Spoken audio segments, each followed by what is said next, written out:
I've spent the most of my life being a closet creative. You see, it's so easy to be a genius in your own room at 2 a.m. when the only person you have to impress is yourself.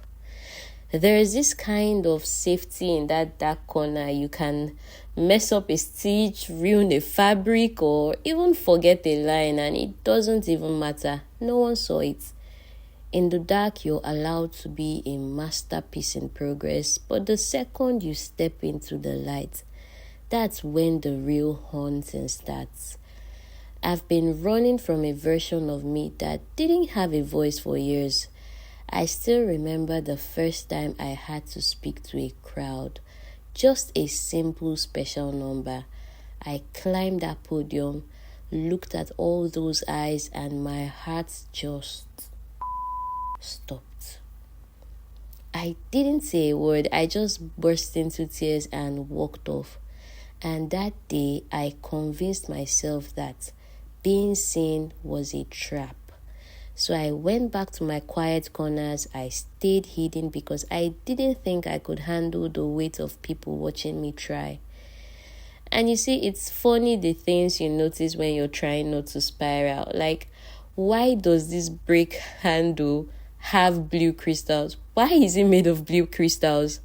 It's so random, it's so extra, and yet it's just there, doing its job in the middle of a rainy commute. And it made me realize that we spend so much time trying to be perfect before we show up.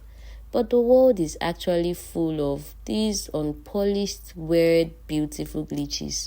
Maybe showing up isn't about being an expert. Maybe it's just about being present, even when you're nervous as hell like me.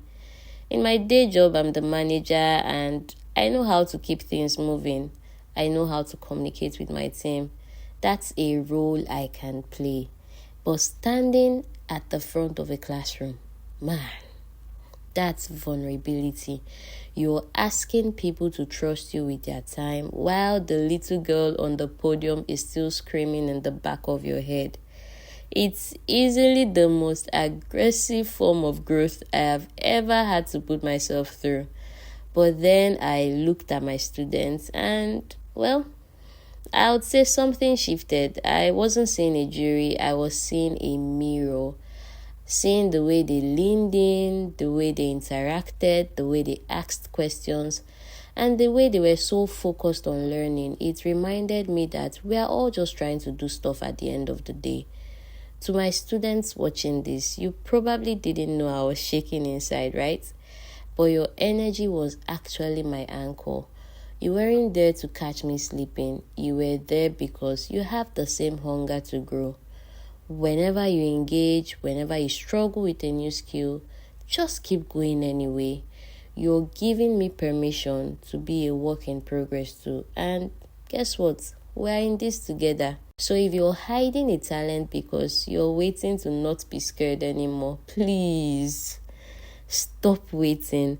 The fear doesn't go away. You just get better at doing things while your heart is still racing. Don't let your best work die in the dark.